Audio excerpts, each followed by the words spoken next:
Some years back, the cabinet secretary from Sri Lanka came. Who are our colleagues from Sri Lanka? One person was supposed to come. They didn't come. Well, the cabinet secretary came, we made a presentation. To cut the long story short, the cabinet secretary invited us to come there to talk about what we are doing. So we went there happily.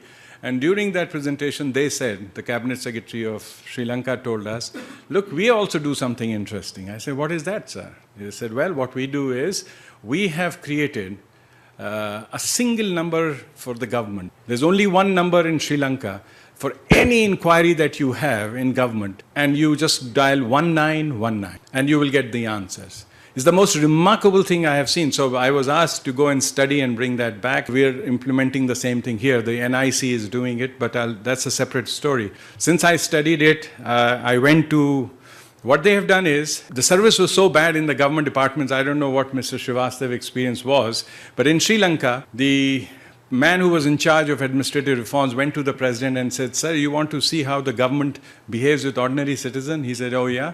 So he dialed a number for 3 numbers randomly of government departments. And he got such rude answers, and he put it on speakerphone for the president to listen to it. He called one number, he said, I want to know where I can get my birth certificate. He said, oh yeah, you want to know? Who are you? You're king of this country? You come here. This is not that easy to give it. There's a lot of information I can't give you on the phone. He called another number, and the president was shocked. He said, is this how? Because the presidents, prime ministers, even smaller human beings like us and even lower, stop calling at some point, and they have people to call. And they don't know how the response is on the other side. They just get connected and they feel, my God, the government is really smooth. I call and immediately I get people on the other side. It's a complete fallacy. So President said, my God, we have to do something. This is not, that's why I'm going to lose my election if this is how we are treating our citizens and clients. So they set up, they brainstormed, they set up, he said, I cannot reform 500 people in the government. Government people are rude, and I can't have a training on etiquettes, manners, and how you speak. There's just no way I can do in my lifetime. But what I can do is bring all the questions at one place. So he created a big outsourced center, which I'll give you an example, just if you bear with me. And here, listen to this call. You can go and visit their website. I have the full presentation. Whoever is interested, come over and we'll talk in great details. But here is one call. I've got all their calls. I mean, I got a whole CD of their calls because these calls are recorded. It's a fascinating experience. So you dial 1919, any question in government, whether agriculture, fisheries, death certificate, birth certificate, one number only. They don't have another number. And it's in 3 languages, Sinhala, Tamil, and English. So it's trilingual. Okay, here is, listen to this call. Good morning, I'm Charles here. How may I help you today? Morning to you. I didn't get your name, sir. I'm Charles. Charles. Yes. Charles, my name is Mohan Mendes. Yes, Mr. Mohan. Rohan, R-O-H-A-N. Okay, Mr. Rohan. Sorry. Calling up from Royal Ceramics. Yeah, that's right. Well, I need to find out whether there is any scheme available for me to get a, get a loan arranged through my EPF, whatever the... That means you are now asking us about the 30%. I need to not know the percentage, but looking at now because there's a new issue. Okay, sir. The 30% that they are providing, but now it's as then it's not yet confident. But now are you unemployed? Yes, I'm employed for the last 28 years.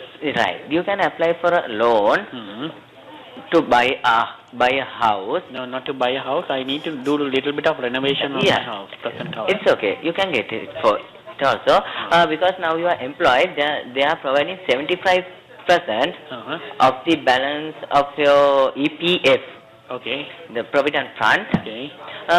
First of all, you should go to the relevant district labor office. Okay. And there's a loan application form. Okay. You should get 2 forms that will cost you 50 rupees. Okay. And the documents that you must submit for your reason, that means for your purpose, has been mentioned in the document. Now what in the application form. It's like this, gentleman. I'm sorry to bother you. It's okay. Now this house, Anyhow, it goes on and on. I mean, they've got so many polite conversations. I was just shocked. I mean, first of all, Sri Lankans are polite, let's be honest, and both sides are polite.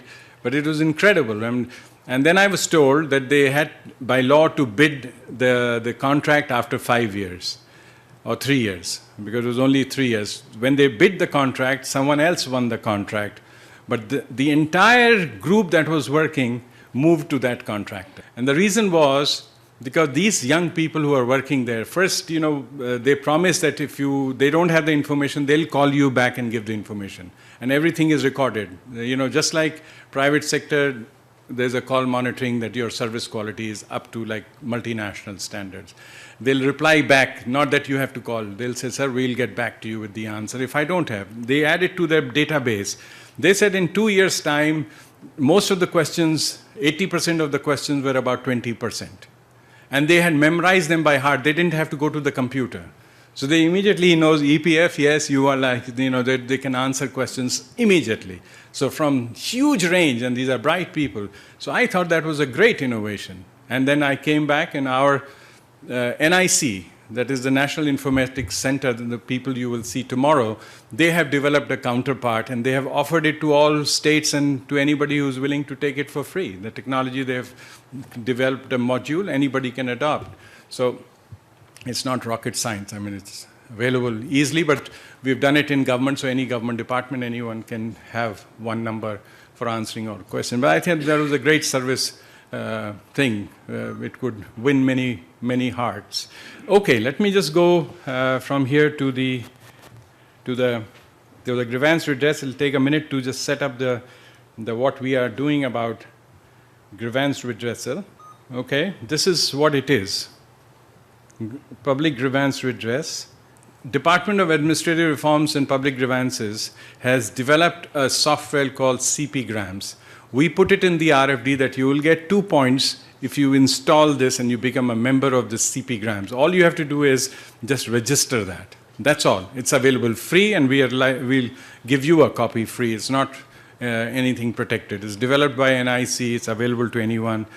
We'll certainly give you the password, and you can use their servers. We are trying. I've requested Mr. Alfred and Mr. Sunil Kumar to get us an offline version, which you can see.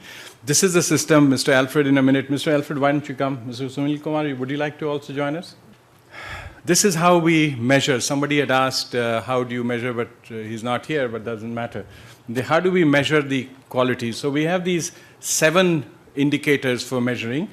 CP is the CPgram link on the home page. You get 5% if you put the link so that any citizen or client can click on it and register a grievance. And we'll tell you how the system works, the grievance redress mechanism. But we gave 5 points for putting it on your home page. 10 points, percentage of responsibility centers you covered. You see, if you're a department and responsibility center, someone asked me, covers means subordinate, attached, and autonomous bodies under a department. So a public enterprise would be a responsibility center. Similarly, there are, for instance, under the Ministry of Shipping, you have Central Inland Waterways Authority. Now that's a responsibility center under the Ministry of Shipping. That's what responsibility center means, that the permanent secretary is the head, but these are bodies under that department. So have you extended the system to your responsibility center, because you are responsible for the grievances in those, and the system, they will explain, beautifully monitors this grievances. Are non-electronic grievances uploaded? So somebody writes it on a piece of paper, gives, and you say, no, you have to do it online. Do you have a system to take the written grievance, scan it, and upload it yourself, or you refuse that? And what is your protocol? Percentage of grievances disposed during the year. This was the question you asked. So we will show you how we measure. So we give 40% weight to percentages of grievances that were. Grievance redressal does not mean you solve the problem. I mean, if you go with cancer to a doctor and say, I've got cancer, you can't solve. But how you approach it, how you deal with it, is what is measured. In fact, Mr. Alfred will show, at the end of the software, it asks you, on a scale of 1 to 5, please rank how we redressed your grievance. Are you satisfied with the redressal that we did? Not that we solved your problem, but are you satisfied with the answer and our approach and response? So that is all one can promise. You can't solve all problems. But were you empathetic? Were you sympathetic? Were you caring in your word, deeds, and your actions? Percentage reduction in total cumulative grievances pending, because many departments before this have huge amount of grievances which they don't care about. So we said we'll give you 15% if you reduce the cumulative grievances that are there.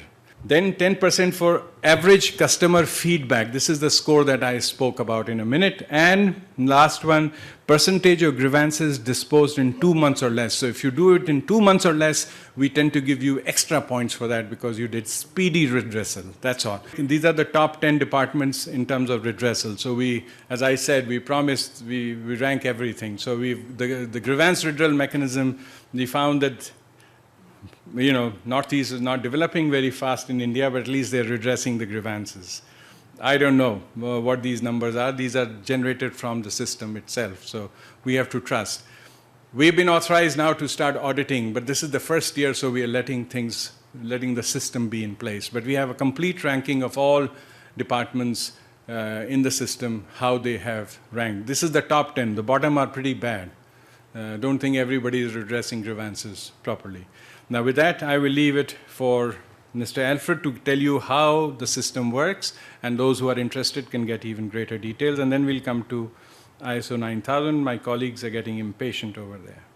Centralized Public Grievance Redress and Monitoring System, CPG RAMS, an initiative of Department of Administrative Reforms and Public Grievances, Government of India, in technical collaboration with National Informatics Centre, Department of Electronics and Information Technology, Government of India. Ms. Ruma has not received her income tax refund for a year despite repeated attempts. All her details were up to date. After a year, she lodged her grievance in the public grievance portal. She got the refund in a month's time. Similarly, Mr. Babu has tried to book an e-ticket using the IRCTC portal. Though the ticket amount was debited, his ticket was not booked. He contacted the customer care and did not get an encouraging reply. He too lodged a grievance with the public grievances portal. His money was credited to his account.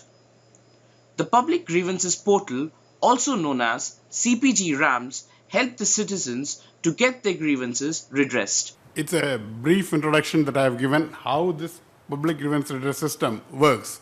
This is how. See, there's 2 success stories that we have shown.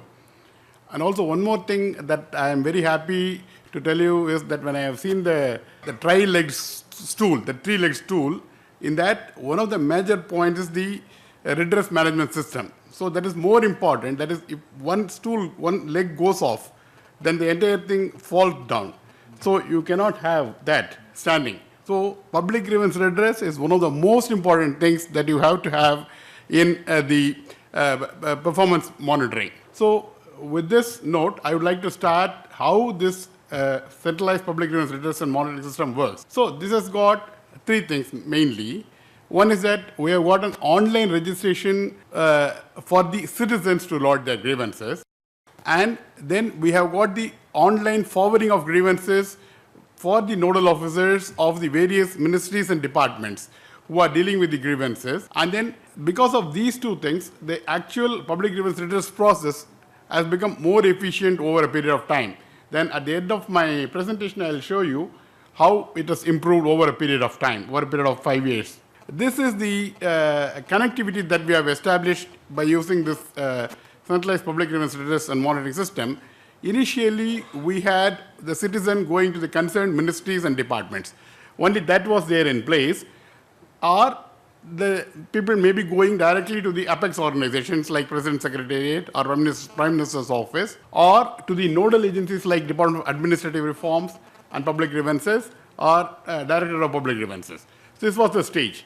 And there was no interconnectivity between the apex organizations and the ministries and departments. Using CPG RAMS, we were able to establish this connectivity between the nodal agencies and the ministries and departments. So any grievance that is received by the apex organization or the nodal agency is forwarded to the concerned ministry department where the actual grievance needs to be redressed. This has to be noted because no apex organization, no nodal agency can resolve the grievance themselves. The most important thing is it has to be resolved by the concerned ministry department which is providing the service or which is transacting with the concerned citizen or the client. So in this particular thing, we have got the interfaces for the citizen to lodge the complaint, and we have got the nodal agencies and the apex organizations to go through the grievance and to take action on those grievances. Either they can forward it to the concerned ministry department, or they themselves can reply to the complainant. And also, the ministry's departments which are receiving those grievances can send the grievances down the line, that is to their responsibility centers.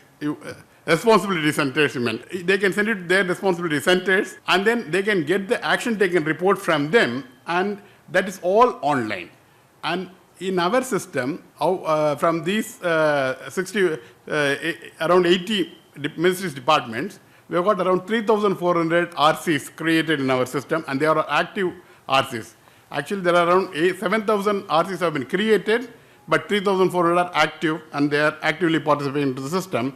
And the number of days that have been fixed by DARPG for redressing the grievance is 60 days time. So that time frame also many of the people they follow and they redress the grievances. So the key activities what are involved in this process is the moment they receive a grievance, what they do is they assess the grievance.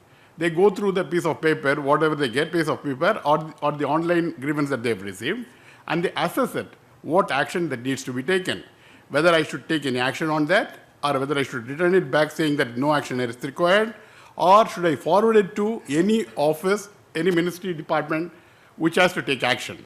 Once the grievance is forwarded, then the organization which receives it again does the same action. It assesses the grievance, and if it needs to be further forwarded, then it can forward it to its subordinates. And then the moment the grievance is forwarded, at some stage, it stops, the forwarding stops, and then they take a decision that they have to take an action on those things. So they take an action, and the action is recorded, and the action taken report is sent back upwards. Okay, the moment the higher office receives the action taken report, then they review and they close the case. So these are the steps involved. That is, the moment you receive, you assess the thing, and then if it is required, you forward it down the line, and then the moment you have to take action, you take the action and report the action that you have taken.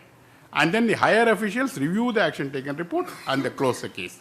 So this is how the grievance flow is. This is pictorially represented. Yes, the grievances from the citizen are received in two forms. Either the citizen can go to the concerned ministry department, or they can go to the nodal agencies like DRPG and DPG. And once they receive, then even the nodal agencies also forward the grievances after assessment to the concerned ministries departments for taking necessary action. Once the ministry department receives it, they again assess the grievance. At every stage, there is an assessment takes place on the grievance that is received. Whether I should take a call, or my subordinate has to take the call. So that is the major thing that is in the entire system.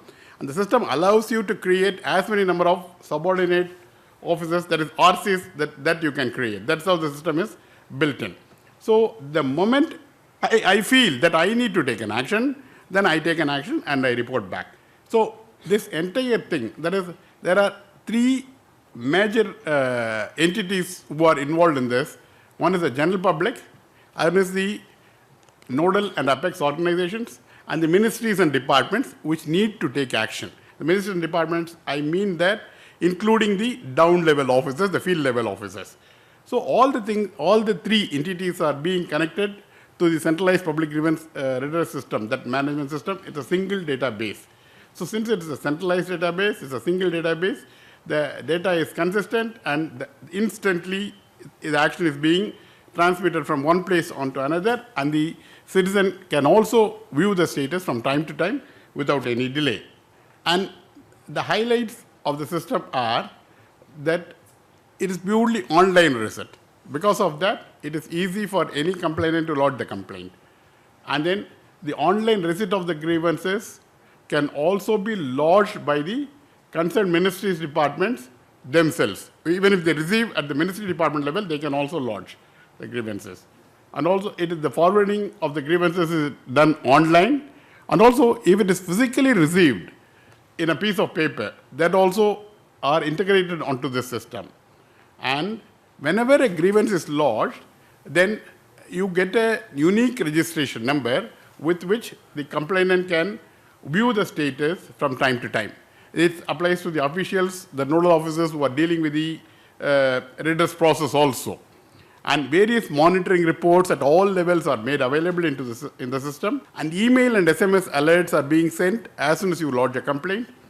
Also, email and SMS alerts are being sent to the citizens and nodal officers at different stages. And then attachment of documents is also possible. Suppose when you lodge a complaint, you want to attach some supporting documents, that is also possible. In the same fashion, if the office that has taken an action wants to send an action taken report also as an attachment, then they can also do so. I would like to show the entire process with an illustration. So in this illustration, I have taken a complaint.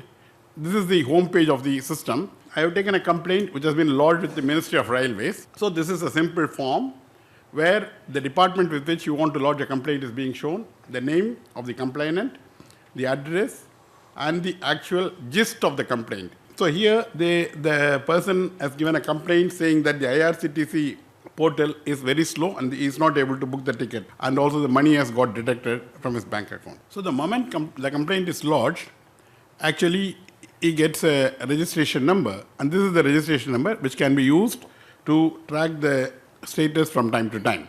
So now I log into the system as the officer of the Ministry of Railways. So this is the user ID of the Ministry of Railways, and he logs into the system. Then he gets this window. In this window, you can see that the same complaint that has been lodged here down is that has been highlighted. That complaint is in the new complaints that has been received directly from the complainant. That you can see. And then if you click on that particular registration number, then you can go through the complaint. That is what that person has lodged. That is, this is the address, and then the complete details you can go through. Okay. The moment you go through the complaint, then you can take an action appropriately. Here the appropriate action is that this needs to be taken up with the corresponding subordinate office, that is the IRCTC, that is Indian Railways Catering and Tourism Corporation, which needs to redress the grievance. So now they have forwarded the grievance to the concerned office. So now I have logged in as the managing director, that is the the nodal officer of the IRCTC. So the same grievance comes here with the same number. Then you can go through and then you can click select the same number, the 7682. Then you can click on the registration number, and then you can see a similar window. In this, it shows that this has been forwarded by Ministry of Railways, and they need to take an action. Now, if IRCTC has to take an action, then they select the option. It needs to be examined at our level. So that option has been selected, and then the moment that is selected, then that grievance becomes pending at the level of the IRCTC. So when the complainant sees the status, it shows that it is under process at IRCTC. So that's what it shows. And also it gives the information about the public grievance officer of the concerned department. So here it shows that it is managing director of IRCTC. So now the action that needs to be taken by the nodal public grievance officer of the IRCTC is that he needs to take an action taken report. So he goes and he selects the option send report, and then he types the report. And also if he wants to attach a document, he can attach. There is an option to browse and attach the document.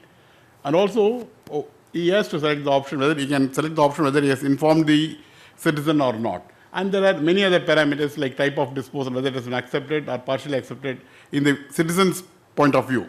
Even those parameters are also captured to monitor the way in which the grievance is being redressed. So once he clicks this, then the grievance is, that is the action taken report comes back to the Ministry of Railways. This is the window of the Ministry of Railways. Then it comes as an action taken report. Okay, the new report, that is the header is new reports received. Under that category, this particular thing comes. So this particular grievance has come. So then if the officer at the Ministry of Railways level, they can click on that particular grievance, and they can go through the actual that reply that has been given by the concerned officer at the lower level office, and if they are satisfied with that particular action, then they can close the case. So, and also at every stage, you can see the complete action history.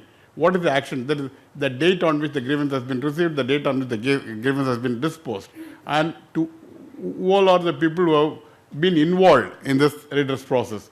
All these things they can see from time to that is all the officer's consent can see and take action. Suppose if the grievance is taken long time to resolve, even that also they can monitor and they can send a reminder. At every stage, there is a provision to send reminders to the down level officers. Even for the citizen, there is a provision to send reminder to the concerned office to take action on the grievance that the citizen has lodged. At the end, when the grievance is redressed, actually it has been closed, then when you go and see the status, there is an option comes down that they have to give a suggestion. That is that 5-scale rating is there, how the grievance has been redressed. So there are different, and also a comment also can be typed along with the feedback that they have given. So this process is also monitored from time to time. What is the type of that is the redress action that has been taken and how the people have rated it. So it is purely not some, actually most, in this case what happens is mostly people rate on the resolution. It is not the rating of the resolution, it is the rating of how the redress process has worked. So this is what we have achieved. So initially if you see, it is in 2009, the number there is a great difference between that year's receipt and that year's disposal. There was a huge gap. So, but if you can see in 2013, the current year, as of now, there is a very small difference of 700, 800 grievances. So over a period of time, it is clearly seen that the backlog will be, it will be online. That is, the receipt of the grievance and the redress of the grievance will be almost go hand in hand with each other. So that is what is being expected. As from this picture, you can see very clearly that over a period of time, the gap between the receipt and the disposal has been tremendously reduced. So apart from implementing in the state government, that is in the central government, so we have got the state government, in the federal structure, we have got the provinces like states where we have implemented. See, we have implemented in 9 states. So in some other states are Haryana, and then we have implemented in Orissa. It's almost the same pattern in which it has been implemented, but it has been customized to cater the needs of the state government, because state government has got the state secretariat level functioning as well as the district level functioning. So taking the requirement in consideration, it has been developed. It has been implemented in Orissa, and then Mizoram, Meghalaya, and then Puducherry, and then also we have added it in Jharkhand, Uttarakhand, and also in other places like Punjab. So I'd like to leave with this, if you have a quality redress of grievance, then you will have a quality service delivery. With this, I conclude. Thank you. It takes a while for system messages to go. When you start monitoring, things happen. In 2009, when we started the discussion, there was a parity. But now people are serious. When I've sent this list to all the secretaries, and they've sent it to the responsibility centers. They're all getting, and now you're absolutely right, a proper evaluation, we have to go in, and we plan to do this, randomly select some of the grievances and see and audit them, whether they were, how they were treated, or is it just dispose them off and get full score. So that is, of course, but at least the system is in place. Somebody is worried about disposal. Now when we shift to the quality, we hope to improve the quality of disposal as well. So quantity of disposal has gone up. The quality will follow. Cannot be simultaneously. So we'll have to just take, everybody has to ask. You know, there are, my colleagues who are monitoring the questions also have found that there are quite a few people who have not asked questions. So we do have a quota system where, there is, there has to be equal distribution of questions, because, like in any international conference, there are certain cultures which are very quiet and don't like to. They have questions, they're polite, they don't. There are certain cultures where the first thing is ask a question, then we'll think what was it all about. So we have all kinds, and so international workshops, you have to be careful. We monitor, therefore, whether everyone has had a chance to ask the questions. So be kind. I know everyone has a question, but allow people who may have questions, and it takes them a while to raise their hands because they're polite and very, very considerate to ask. But if they don't, we will give preferences to those who have never asked. But Professor Geeta, why don't you ask? This could be taken at a different level, because if we could segregate the grievances, the system improvements can also take place. It could be a good, the cycle could get completed, because some states in Andhra and Gujarat, they did that. They segregated the grievances. And they're doing the same. Yeah, they'll tell you they have a... Sir, another small thing, sir. We talk about perception. This is all about changing the perception of people that we are responsive. In some cases, what happened was, this is all internally this happens. People internally monitor this. But a letter written to the citizen that, or some kind of a communication going from the department to the citizen saying your grievance is redressed, that is the connect that that is built. So otherwise, it again becomes a internal review mechanism. So that was also seen in some cases. I didn't get the question. I mean, SMS goes. I mean, Actually, even at the time of registration, as well as the time of closure of the grievance, the SMS goes. Yeah. And apart from that, if the grievance is lodged in a physical form, even the acknowledgement letter as well as the closure letter goes in the letter form. And in online cases, actually we expect the citizen who was lodged online has to see the status online. 9 states doesn't mean that others are not doing it. Some of the states have much more advanced systems. When we go and speak to some states, they have a much more advanced than even CP Grams. And in fact, I know of an international agency which was doing another system. I said, why are you doing it? I mean, we don't need new systems and energy. The NIC gives it free of cost. It's in public domain, not only to India, anyone can take this. It's all done. Unless you can dramatically improve the common sense that is behind, which we would like to know. I mean, there's a complaint lodge, you monitor it. What else are you trying to do? So this is what happens. There are states, and I shall not name, where consultants have convinced them, ki, sir, we will do a better job. And what they do is they go and take the NIC software, customize it, and sell it at a huge cost. And I know for a fact that that is going on. So we have to be really careful that what is available in the public domain, we must first make use of that. And because there can be, then you become prisoners to many of these. We are trying to do, I'm sorry, this is ahead of the story. Next week we will talk about performance assessment. Maybe I should wait. Ms. Sonam, you had a question. What we have in Bhutan right now is a very archaic form of, walk-in clients and fax and phone calls. But based on the Indian experience, we are toying with the idea of having a grievance redressal online. And one of the dilemmas that we had in Bhutan is with regard to submission of personal details. Some felt that it should be anonymous because it would, if there is a requirement for personal details, it would discourage people from submitting their complaints or the grievance redressal. But at the same time, if we keep it anonymous, there is also a danger that it will be flooded with bogus complaints. So how did you also have similar in the initial period, and how did you address it? We had a similar problem. Actually, anonymous complaints come in this type of systems because it's open. But somehow the state government, when I talked about the state module, actually the government of Meghalaya, so they have started having a PIN number generated. So the moment you lodge a complaint, a PIN number will be generated and sent. Mobile number is mandatory there. So the PIN will be sent back to the mobile number as an SMS. And then once when they give the PIN number, then only the grievance is being registered. So it is how you want to have, how the government wants to have the thing.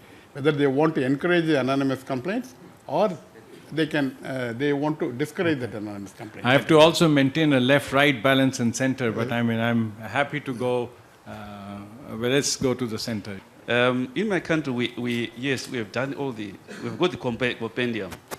And it's likely that there might be a bit of disruption because we're getting towards elections. And I hope the ministries and departments remain as they are. Otherwise, we'll start all over again. But I want to find out, this team, the outside government, is it who is it answerable to? Is it answerable to the... You know, we call this team outside the government ad hoc task force, and people have complained why we call it ad hoc.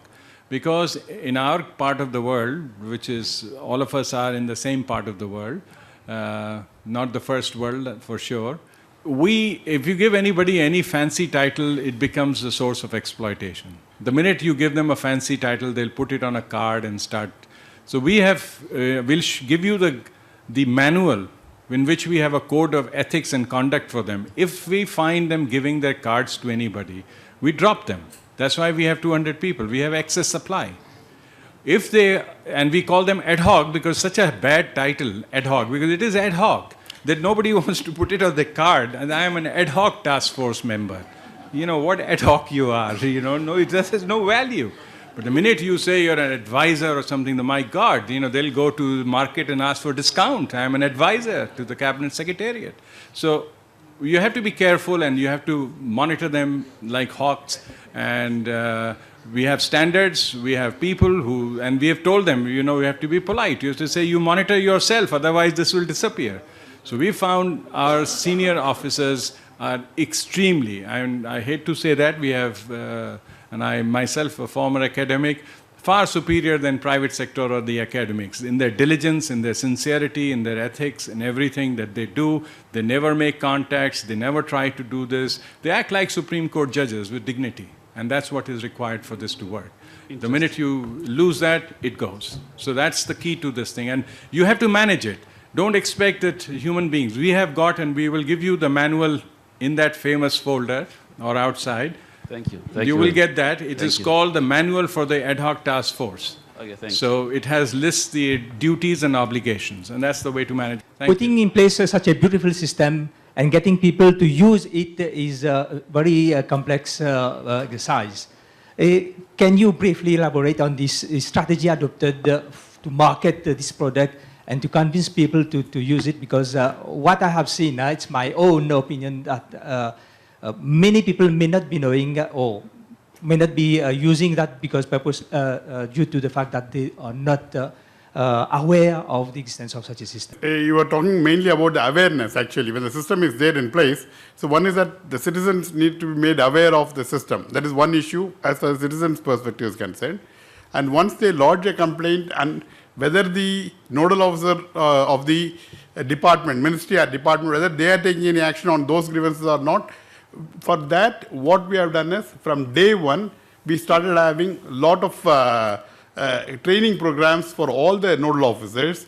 And also, apart from that, DRPG also has the regular review meetings, so in which actually we follow them up, actually, so that they use the system, and that's how this has grown over a period of time. The fact of the matter is nobody was listening to them till it was included in the RFD. It was when it was made and given 2 points in the, when there were consequences, when the secretaries realized they would slip in their positions, everybody adopted it 100%. So now it is adopted, and now when they saw that their score is being monitored, they got a score, they got really serious now. So that is the one. But I think you're not asking that question. What you're asking is, does the public know about it or not? I mean, it's one thing that we know about it and the secretaries know about it, but that's a good system, but is it really, you know, the people who really have grievances, are they using? And that, I thought, was the drift of your question. I think government in general, and that goes to the previous question also about communications, I think we are extremely poor. I think the communication has been very, very poor. There should be full-page ads saying you have this thing if you're not doing it. I have not seen those full-page ads about these things. There should be a much more aggressive awareness campaign, like on the bus stops we have for Jago, Grahak, Jago type. You know, we have several campaigns. GRM, the grievance redress mechanism, requires a bigger campaign. You know, we have a campaign in India saying, customer beware. Okay, I am beware, but where do I go once I become aware? You know, that's what I think your drift was. Where do I go? I don't even know this logo, this. So I think now at least the websites have this, And once you publicize it, but you should not publicize a product unless it's perfect. I think now that we have all departments covered, the product is in place, this may be the time for the leadership. And I think this goes beyond my pay grade. In fact, someone higher up has to, from the ramparts of the Red Fort, say these things. And if they don't, someone else will come and say that. Okay? So, I think we have to close. Mr. Alfred, all that remains is to thank you very much for taking the time. Mr. Sunil Kumar.